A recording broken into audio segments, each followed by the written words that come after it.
We interrupt our program to bring you a special broadcast.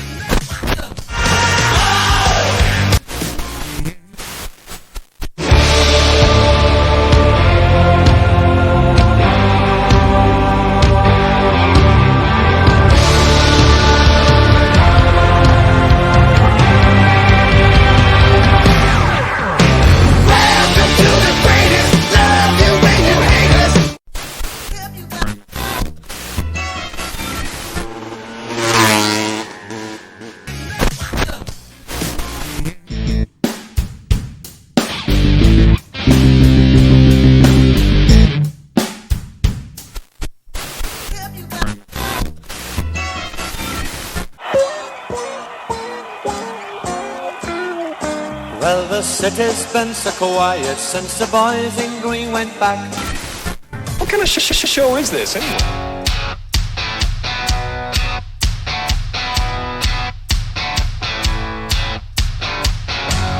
From the shores of Summer Lake in Tigard, Oregon, it's the Portland Tim Beers Podcast, a show featuring two guys who love craft beer and Portland Timbers soccer. And now, here are your hosts, Jason and Gary. Tim Beers, I'm Jason. And I'm Gary. We're the Portland Tim Beers. We talk about beers, soccer, and pretty much whatever else. How you doing, buddy? I'm doing pretty good. Everybody out there thinking we were dead, gone, not coming back. Guess what? We're back. We are indeed back. Well, here we are. A little hiatus. Little. Not sure what we've been doing, so. Life really got in the way. Well, we are 3/14 on a Saturday, July 30th. Where do you think we were at? Pretty sure it was Oregon Beer Fest. Brewfest. Yeah. We hit the Brewfest at noon, blew out, home by 3, burned the 10 tickets, had a little interlog with Art Lawrence. Yep. So Yep. Brewfest is going well. It's 100 degrees, or at least supposed to be today. Ooh, it was definitely hot. It was hot. Yeah, so here we are. But glad to be back. So it's been a while. Well, I guess on tap today we have a little bit of Brewfest talk, and we have an interview with Eric out at Silver Falls Brewing. So we made a trip out that way and learned a little bit about what they've got going on. So look forward to listening to that. Cool. Well, so what do you got going on, dude? So it's been like 4 or 5 months since we recorded anything. Yeah. What's been going? You got any beer in the... I mean, you've done a couple beers. I've done a couple beers. I did a coffee red ale with the Guinness coffee beans. And then I also did a pineapple Kolsch. And then I've also done a black IPA. Sweet. So what's your favorite? I'm going to have to say the pineapple Kolsch. It was pretty phenomenal. Very light, very refreshing. Just a hint of the pineapple. Perfect for these hot summer days we're having right now. So I know Pano's done a pineapple Kolsch. I mimicked my recipe after that. Who'd you mimic after that? Was it a Pano, or would you make up your own? Nope. What I did was I took my Kolsch recipe and just dumped 40 ounces of pineapple puree into it and called it good. So where'd you do the pineapple puree from? I'm drawing a blank here, but I use all their purees. I believe it's Oregon Fruit Company. Yeah. And it took me a long time to find that pineapple puree because it was so popular. And when I found it, I bought it. I think I bought it last year. So it sat there until this summer, and I'm like, okay, I'm doing the pineapple Kolsch, brewed it, and I think I've got 4 bottles of that left. It just blew out the doors. Wow, jeez. Well, so I know I've got a Pano Kolsch, or your Kolsch sitting here, and I have a Pano Kolsch sitting here. So I'm interested in trying them side by side. It will be interesting. Yeah, it's good. And so you did a dark Pilsner or a dark lager? Yeah, I did. There's a gal that I work with out at my undisclosed location. Yeah. That in college she took some brewers courses, and she designed a black IPA recipe. And she wanted me to do it on my system so she could compare it to what she would brew. And she did it as an extract, and I did it as an all grain. I wasn't overly thrilled with it. It was good, but it's still missing something, and I think it just needs a different maybe hop variety or a better dry hop technique than what I did to it. Huh.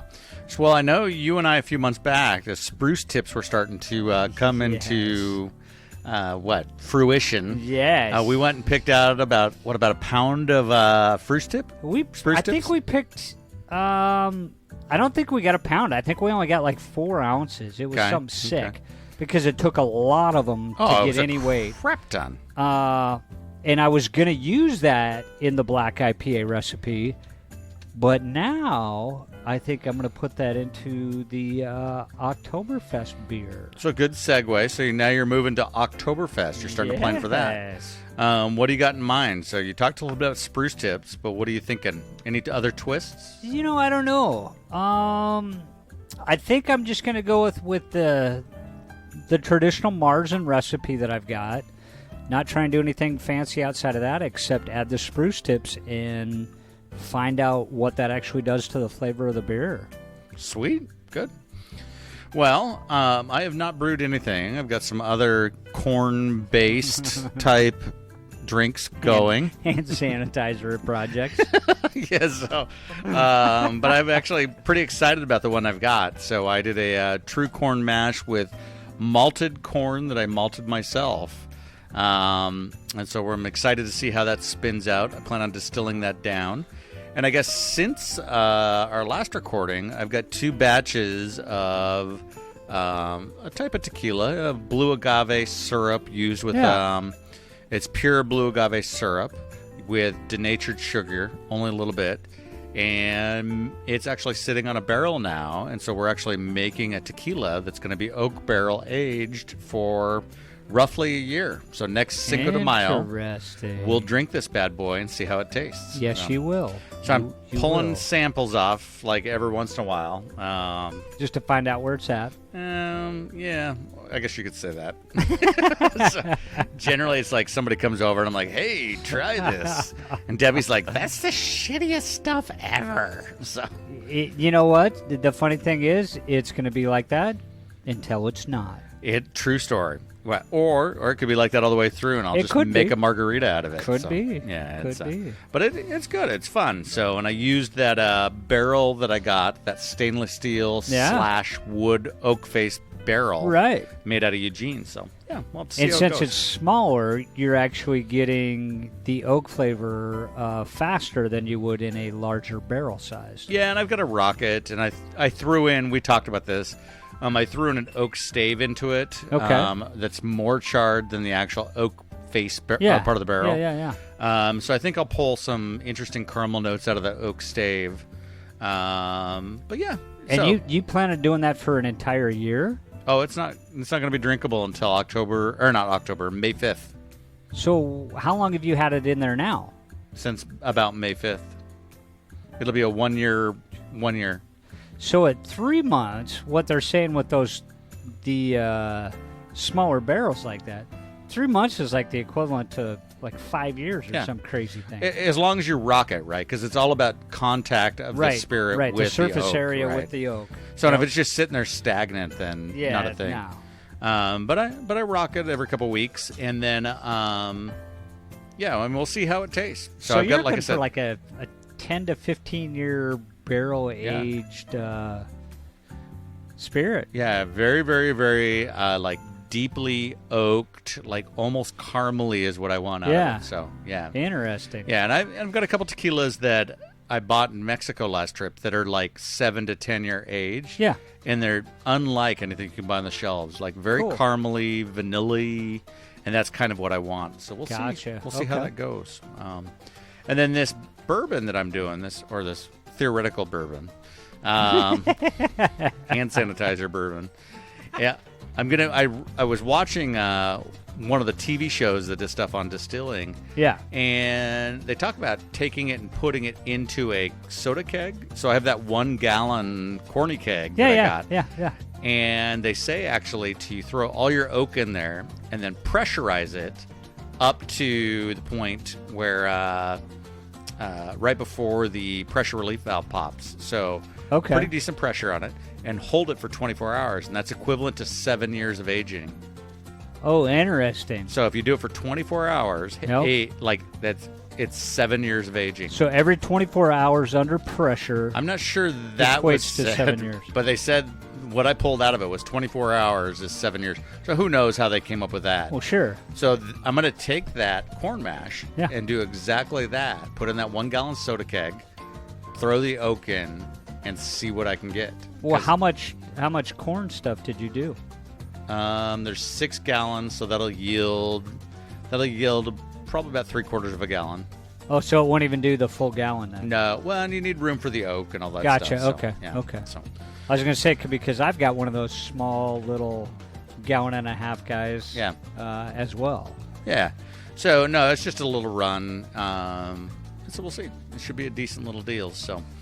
Good. All right, man. Well, that is hot beer talk. I guess I've got a Marzen I need to do before I leave out of town. Yep. So I think I'm going to do a little smoked Marzen. Okay. I don't know. I'm kind of debating because if you do the spruce tip, maybe I should have a lighter type Festa beer like I did last year. Yeah, in case mine doesn't go over so well. Yours might go over well. Might. Yeah, spruce tips. Spruce tip Marzen. And locally harvested. I don't even think I've heard of a spruce tipped Marzen. I think they're organic. And I think it's a blue spruce that's in your yard, wasn't it? Yeah, and I pee on that tree, so you know the roots. That's organic. Oh, boy. Not where we harvested. I can't pee up that high. God, thank God. Thank God. So, good. All right. Well, let's switch over to Beer Kickstarter. Kickstart My Heart. Ooh.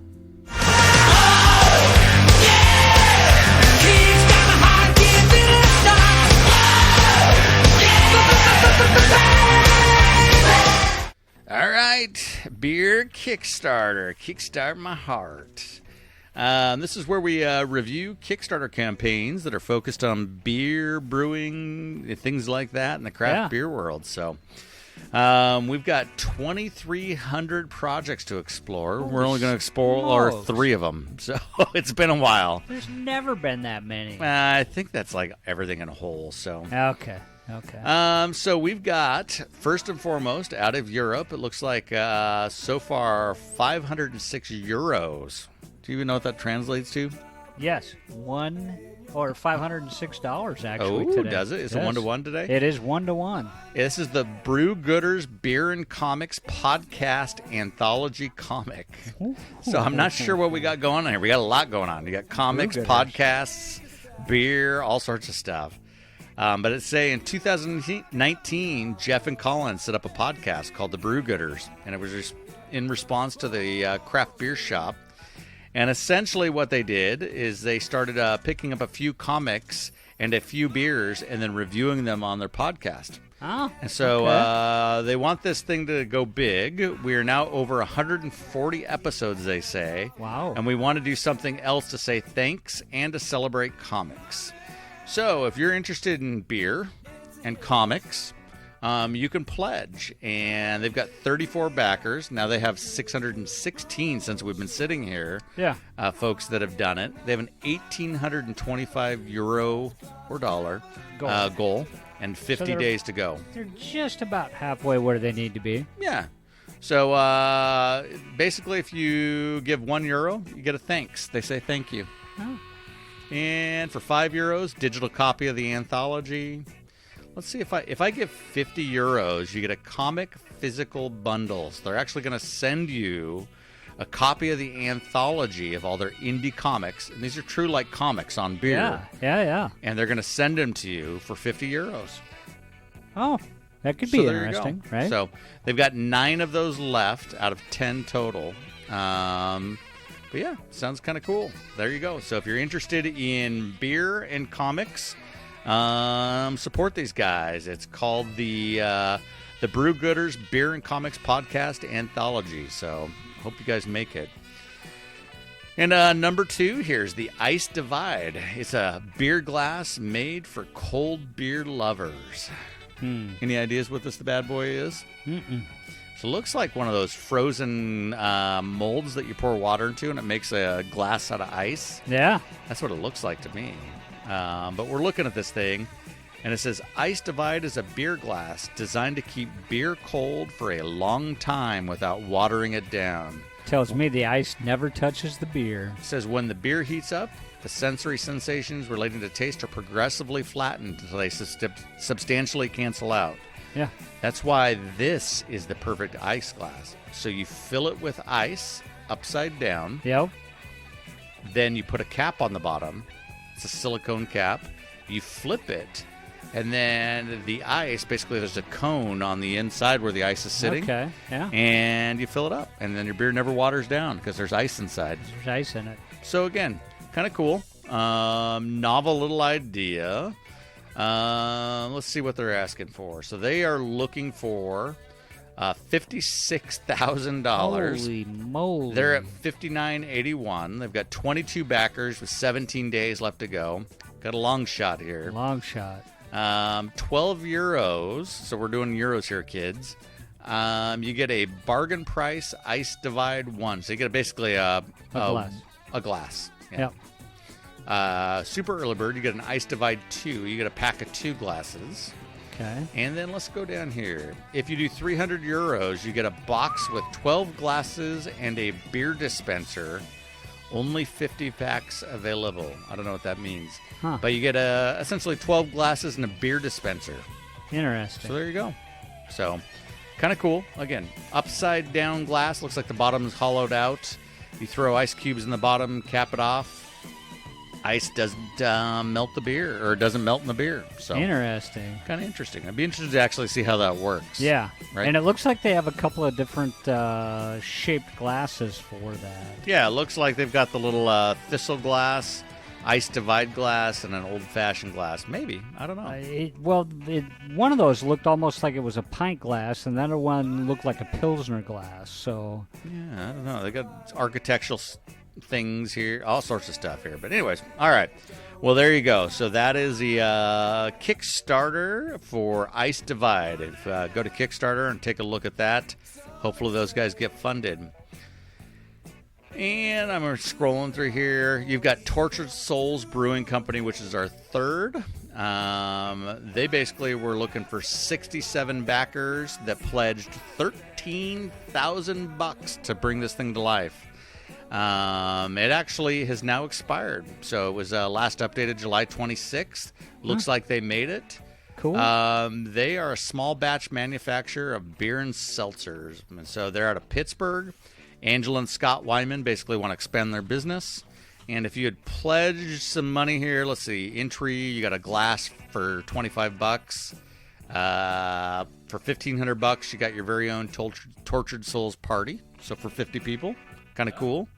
And for $3,500, you got to be the brewer, man. They brought you in and you brewed a beer. That would have been the way to go. Yeah, that's what I say. $3,500. $3,500, go brew for a day. $2,000, you got your own bar stool. Well, the beauty of it is, you pay $3,500. You go in, you brew a beer. If you're decent, they may hire you on. Yeah, I know. If you're ass kicker and you go in, they're like, dude, you need to stay. Hell yeah! You are the brew god. You're the brew god. Yeah, we want you to stay. Well, there you go. So, Brewed Gooders, Beer and Comics, Ice Divide, and the Beer of Hope. Kickstarter my heart. No. That wasn't Beer of Hope. Oh, that was not Beer of Hope. Yeah, no, it was not. No. The Beer of Hope we should have looked at. But that was Tortured Souls Brewing Company. Tortured Souls Brewing. Souls. Yeah, there you go. Good point. Yeah. Good point. All right. Kickstarter my heart.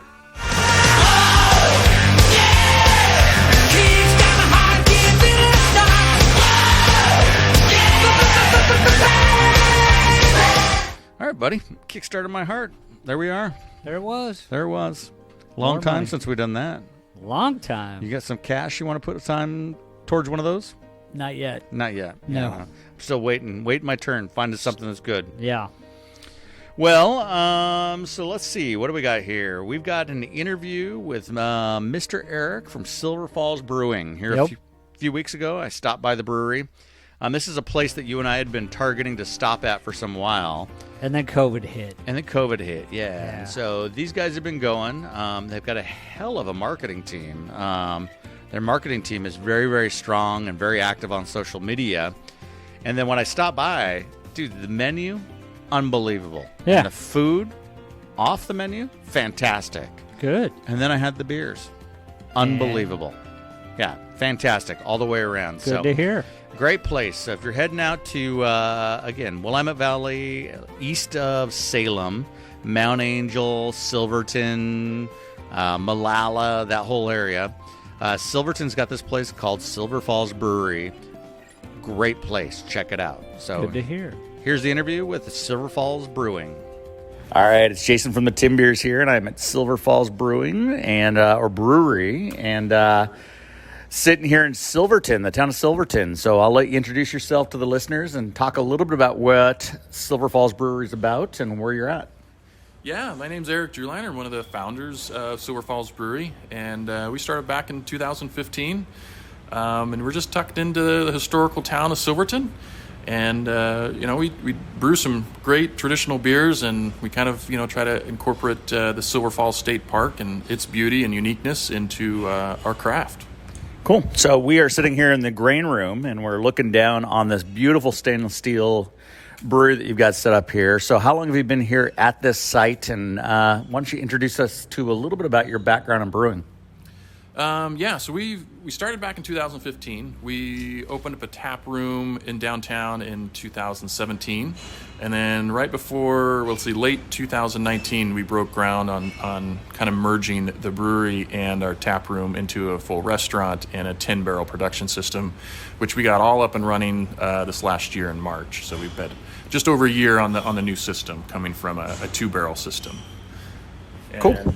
Let's see, I started brewing, basic home brewing, doing a lot of Belgian beers, and then kind of branched off and, got licensed on a 10-gallon homebrew setup, and it just took off from there, and we couldn't keep up. So our listenership is generally nano guys that are looking at starting, homebrewer guys that are looking at starting. So you've done that transition. You're a homebrewer guy. You made the big step in.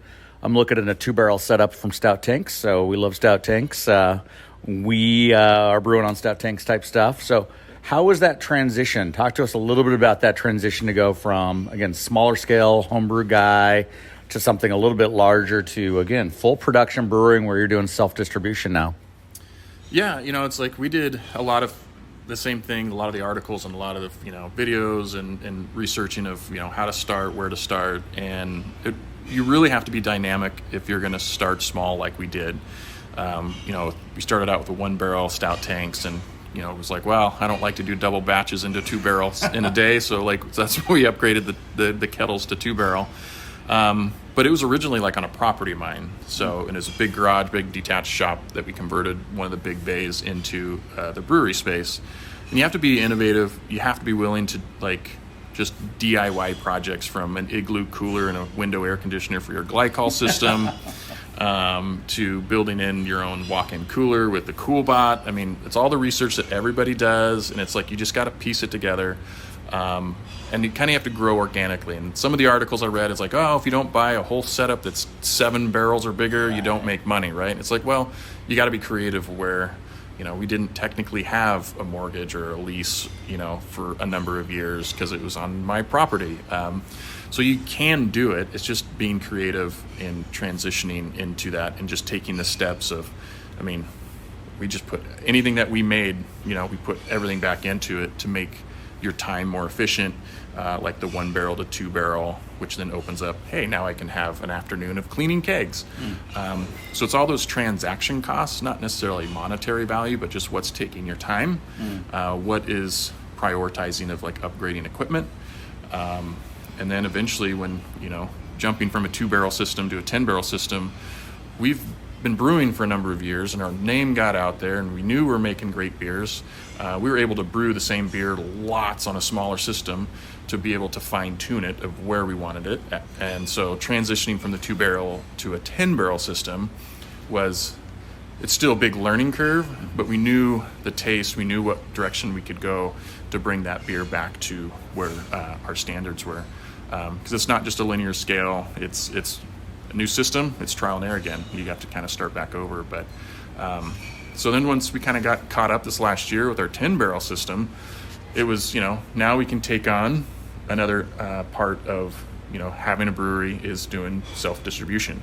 And there's going to be a lot of growing pains, a lot of trying to figure it out. But also this community in the brewing industry is great because we can bounce ideas off of other brewers or other business owners and just like, hey, what works for you, what doesn't, like how do we set it up to, how do we even pay a sales guy? So it's just constantly learning and trying to research and trial and error. And so you can do it from, we technically got licensed on a 10-barrel, or a 10-gallon system. That was our license. So, I mean, you can do it. You just got to get creative and have a very good support system. My wife is great. And even my business partner, Andrew, the family, there's huge support and sacrifice that you do, just knowing that, hey, there's an end goal and let's take the steps to get to those goals. Sweet. So you've got a massive beer selection on that tap menu downstairs, and we'll post that online. But so you specialized in Belgians as a home brewer, and that's kind of was your niche, but you've got one Belgian on down there, right? And we talked about you're using Wireman, and there's a German focus to this. The beers are very, very clean. So what style do you gravitate to? I mean, everybody goes for IPAs, right? Because IPAs sell. That's the thing that's churning. But what are you trying to do from my brewery perspective as far as making beer? What are you hanging your hat on? Well, I mean, I'm a seasonal guy, so it kind of depends on the season. Yeah. But we wanted to be able to have a great portfolio of just great quality traditional beers that actually fit the profile of what those beers should be like. Here in the Northwest, a lot of times that gets pushed to the limits, and so when we do try to do some traditional beers like German beers, we try to use, most of them are like German ingredients and trying to make it a traditional style. And I've been saying it for a little while of people wanting to kind of get back to those the lower alcohol beers, the lagers, and a lot of the big breweries and stuff, even medium-sized breweries, are transitioning and putting a few lager tanks in because that's kind of what people want again. You're always going to have the IPAs and stuff. They're fantastic because the hop profiles are just all over the place and great flavors coming from it. So we'll always do that. We're in the Northwest. We love the IPAs. But our core beers, a lot of them are just traditional style, clean German style beers, from our Doppelbock to our Pilsner to our Happy Camper Hefeweizen. It's a traditional German beer, so it's fun to brew it like that. Our system is the brew house is a pretty unique system. I call it a hybrid system, but we're able to do some step mashes and really kind of fine tune a lot of those beers. That's how it was done traditionally to begin with. So it's been fun, and like I said, it's my favorite beer to brew is a stout, and that's why we have some stouts year round. But you have 3 on, and again, we're in the summer technically, and you've got 3 on downstairs. So let's talk about the stouts that you've got on, because again, you told me a great story about the subwoofer, right? But they're each very, very, very different. Gary my co-host was telling me, got to try the winter one, and that's not the one I've had yet, so I'll try it before I leave. But we've got 3 stouts on in the summer. No, it's a huge board. I mean, you got a bunch of stuff on, but you're a stout guy. So talk to me a little bit about what you try to do with your stouts. Yeah, so we try to, be pretty dynamic with our stouts. And so, like, the first one is our Starry Night Stout. And I always kind of dub that as our summertime stout. Still has a lot of good flavor, but it's just a little bit lighter to drink. It's a little lower in the alcohol. And that's kind of like our year-round great summertime stout, where it's not super thick, it's not super rich, but it's got those good robust flavors into it. And then our Winter Fall Stout is one that we add some like chocolate to, we add cold brew coffee to, a little more dynamic, a little bit higher in the alcohol, and it's kind of like your dessert type of a stout. It's a little bit thicker mouthfeel, a little more bold, but so that one is kind of more of your traditional stout. Local coffee roaster, or what are you doing for coffee? Yeah, the coffee's local here in Silverton. So, and then, then we kind of step it up to our subwoofer stout, which is that's going to be full body, thick, tons of flavor to help with that higher alcohol, because it's over 10% alcohol. And that was a fun project that we did starting this last summer with Alpha Sound and Devin, and just like, hey, let's do an Imperial Stout.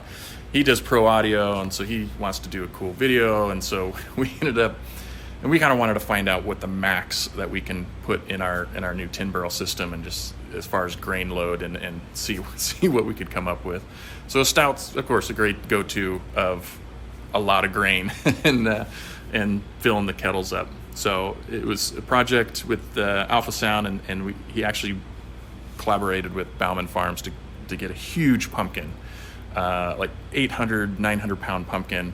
And we put a 30-inch sub mounted into it and did this whole cool video. You can check it out. And so it was just a kind of a promotional cross-marketing, and really kind of get some exposure in a different industry, which you still have a ton of good beer drinkers out there. And so fun little project, but we also looked at it as a little bit of research of what we can do on our system. And so we kegged some of those kegs, and then we put some of it in some whiskey barrels that we just pulled out. Oh. So those bottles will be coming out this fall. Sweet. Sweet. That's fantastic. So it's Oregon craft beer season now. So officially July 1st we hit, and it's craft beer month. So are you guys festivaling, or are you doing anything coming up with the OBF or anything like that? Well, we're still trying to catch up with our self-distribution. Okay, good. So we have in the past done the Oregon Brewers Festival, but we just didn't know if we were going to have enough beer to be able to do that. But we are doing a number of festivals around the area.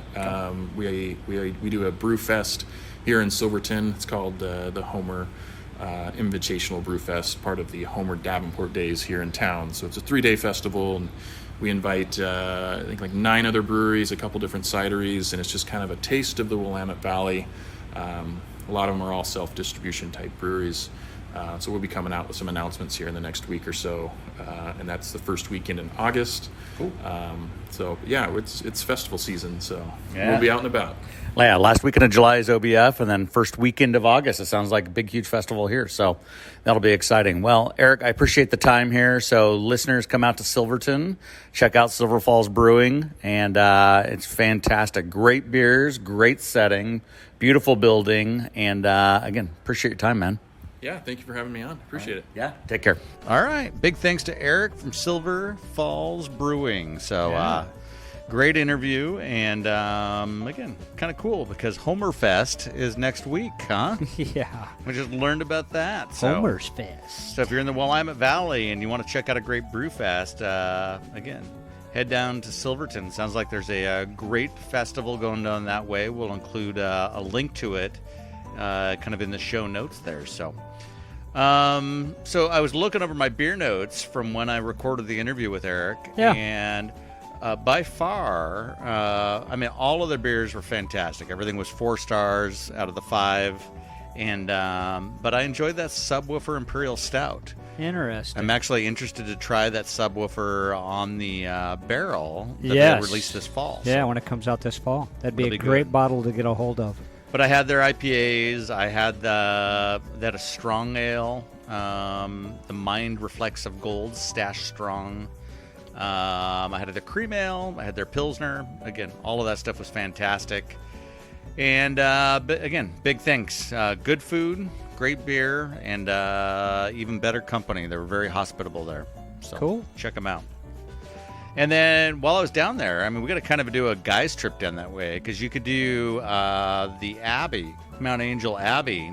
Yep. You could do Ratchet Brewing, which I believe took over the Seven Bride space, if I'm not mistaken. Okay.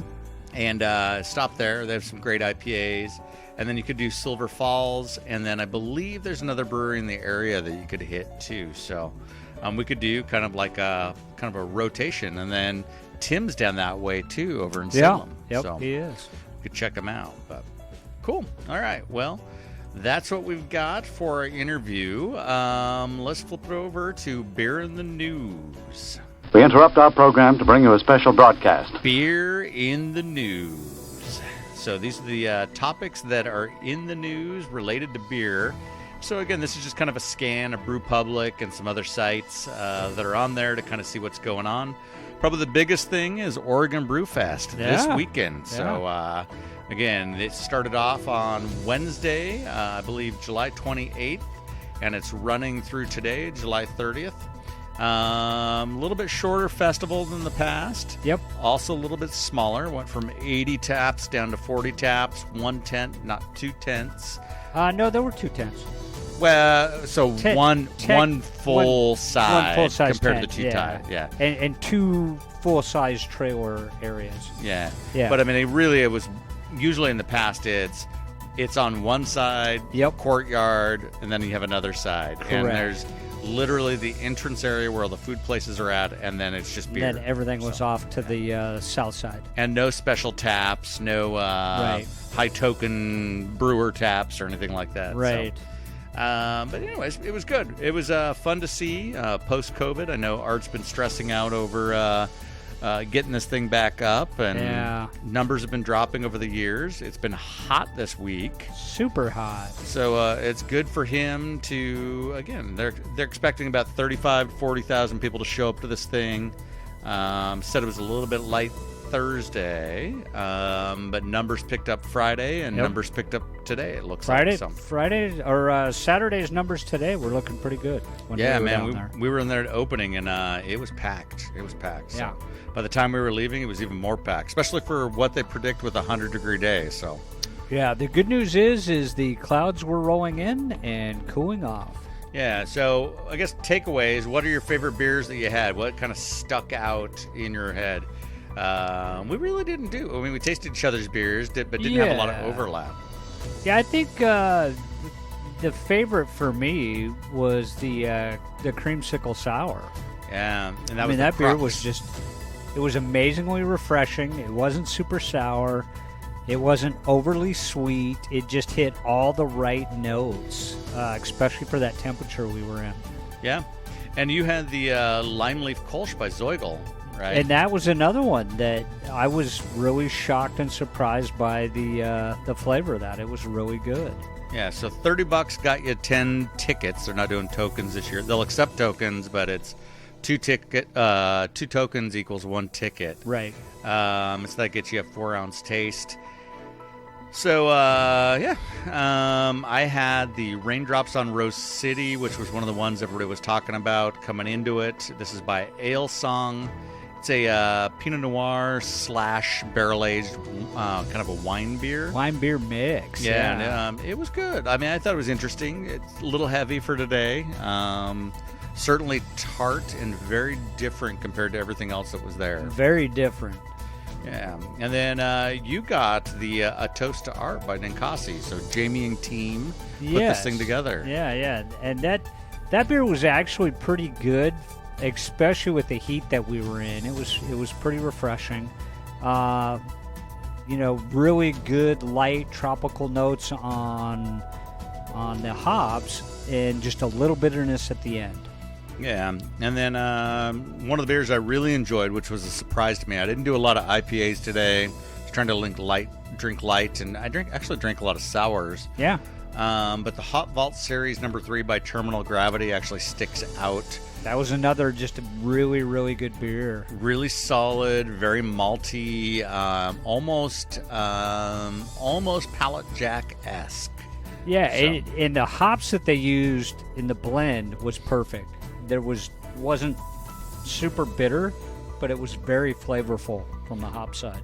Beer that surprised us, brand new brewery that we need to stop by. We've been talking about this for a while, but Steeplejacks, you did the Coat Busser, and that was the weedy type beer. And there's a lot of hype going on about Steeplejack in town. But this beer was not something that really jived with your taste buds, buddy. Yeah, from my taste buds, that is not a beer I would ever order again. Never. I don't know what it was, whether it was the heat or what. And he talked about the Tangy Boomerang by Crux. Very, very interesting beer, orange sickle-esque. Very good beer. Yeah, very good. And while you were drinking that, I was drinking the tequila barrel-aged Cactus Atactus. It's a sour, prickly pear. They called kind of a lime margarita, pickly pear margarita. Yeah, they called it a prickly pear margarita, but in beer form. Yeah, and it had a big tequila pop to it, and that was by Hopworks. Fantastic little beer. Enjoyed it. Tried a couple Vices. I had the Country Time Vice by Upright. Certainly a face puncher as far as the sourness. And then I tried the Cheeky Dribble by Threshold, which is also a Vice.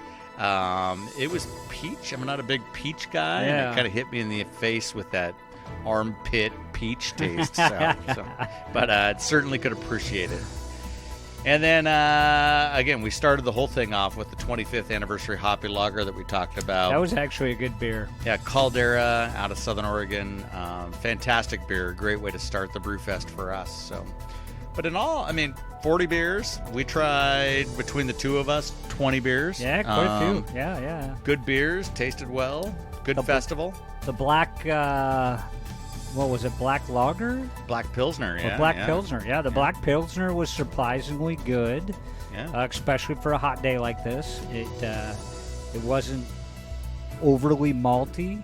It was actually a very good beer. Yeah, there was a Stickman Brewing, I'm About It Black Pilsner. It's a mix of old and new, crisp, refreshing Pilsner with stout-like roasty taste, but light like a Pilsner. Yeah, it went well. It was freaking hot today, so it was. Turned out well. Well, also in Beer the News, I guess we should really talk about, move on from OBF. McMenamins is actually hosting on the same weekend, which is pretty controversial to me. It's weird. They're doing a Lagerfest this weekend out at Wilsonville. Interesting. So it's like direct throwdown to art. Hey, dude, we're hosting our own Brewfest this weekend. Come out to our Lager Festival. Interesting. Yeah, so... Wilsonville this weekend, July 30th, Lager Festival, out at the old church site for McMenamins. Interesting. And then kind of cool coming up Saturday, July 30th. Actually, right now, That's right now. West today. Side Pub in Bend. 10 Barrels hosting the Beer Wars, and it's live music, hot wings, and 20 beers. Essentially, 10 Barrel hosts people to come in, and they basically compete against each other for wings and beer. So interesting. Big showdown. So we should actually hopefully see some stuff on this and figure out what happened. And then in September, on September 24th, up at Georgetown Brewing, they're having Rainier. The R Day for Rainier beer returns in September, and so essentially they're doing their R Day, and Rainier beer is making a return at the festival. Oh, interesting. Yeah, up in Georgetown, Seattle. Fans of Rainier beer, check out Georgetown Brewing on 924.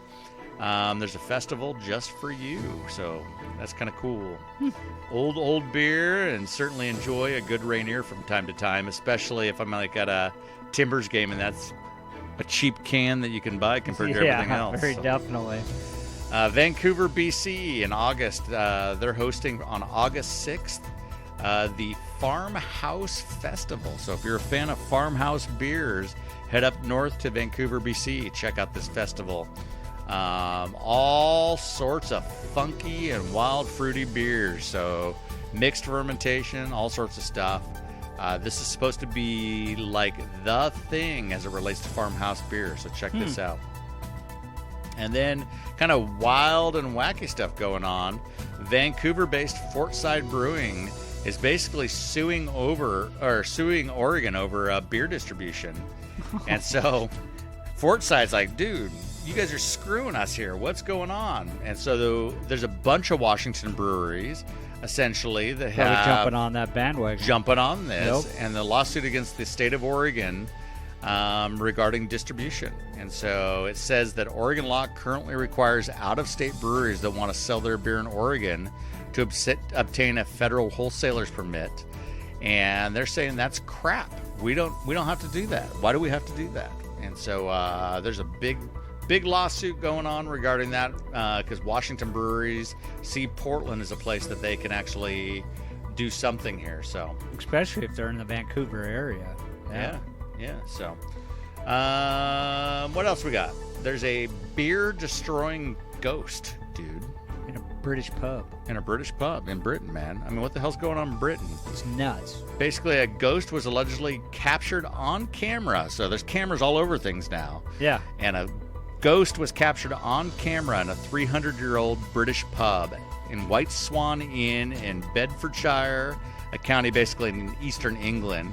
They got a closed-circuit camera television picture of this thing, and it basically shows a beer bottle suddenly shooting off the shelf and crashing onto the floor with nobody else around, and also a glass of Coors Light being tipped over. Interesting. Probably tip over the glass of Coors Light myself. Yeah, the ghost didn't like the Coors Light, obviously. Especially in Britain. It's like, what the fuck is this doing here? Like, what are we doing? We're in Britain, dude. We don't need Coors Light. What is this hop water? Yeah, you know what? I mean, ghosts want good beer. They just want quality beer. Yeah, apparently. I don't blame the ghosts. It's an old pub. You should have good beer there. So, and then also in strange beer news, a man with a beer comes to a resident's door for help. Basically in Gates Mills, Ohio. A resident reported on July 19th that a man came to her door holding a beer and said, "Please call my boss because my vehicle is broken down and I have no cell phone." So the police officers showed up because they said this is weird. So the lady called the cops, not the guy's boss. Yeah. And figured out he was doing survey work at a neighboring lot. And then his boss showed up as well. And basically the guy had been sitting there drinking beers instead of doing survey work. Oh, boy. Right? And so here he just wanted to ride home from his boss. But now, guess what? He's got the popo there and his boss. And he probably lost his job. So probably. Yeah. So several, that's not good. So drinking on the job was the deal. Wasn't supposed to be drinking on the job. Not a lot of smarts on that side. No. So, and then the final thing we've got, beer news-wise, you like mac and cheese, dude? Oh, I love it. Yeah. Just don't eat it anymore. Are you a craft guy? Just don't eat it anymore. You a Dickey's barbecue mac and cheese guy? What was are you? a huge Dickey's mac and cheese barbecue guy. I like some good mac and cheese, dude. Not since 2018.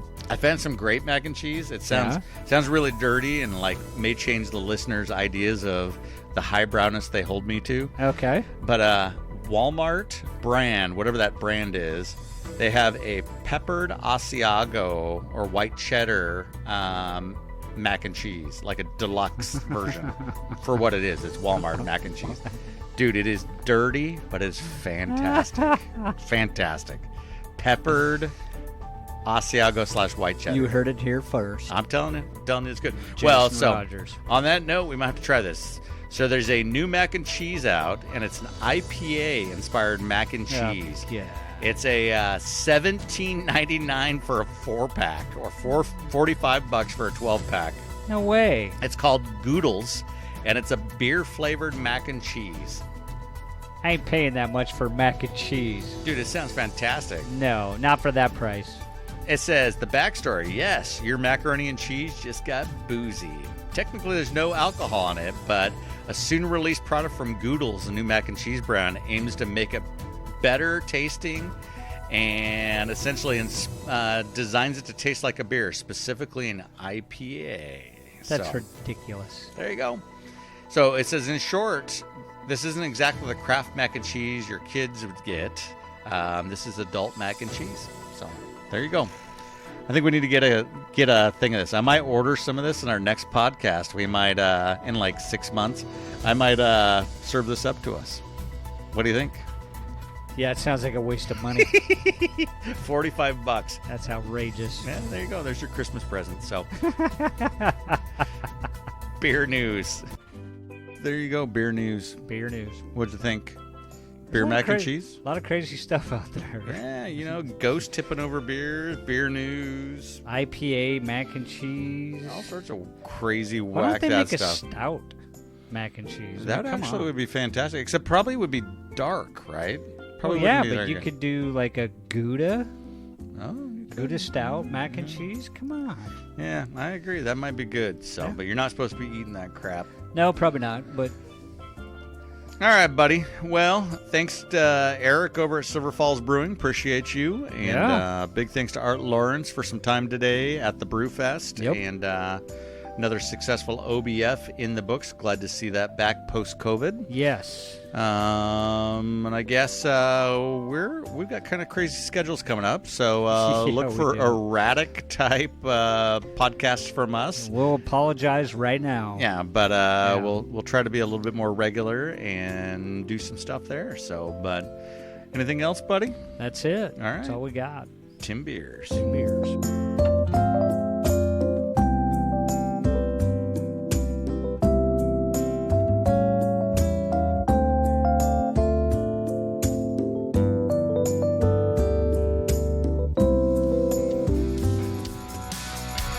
Thanks for listening to the Portland Tim Beers Podcast. Be sure to visit the Portland Tim Beers Podcast on acast.com to join the conversation, access the show notes, and discover our fantastic bonus content. If you love the Tim Beers Podcast, we'd love for you to subscribe, rate, and give a review on iTunes. Until next time, Tim Beers.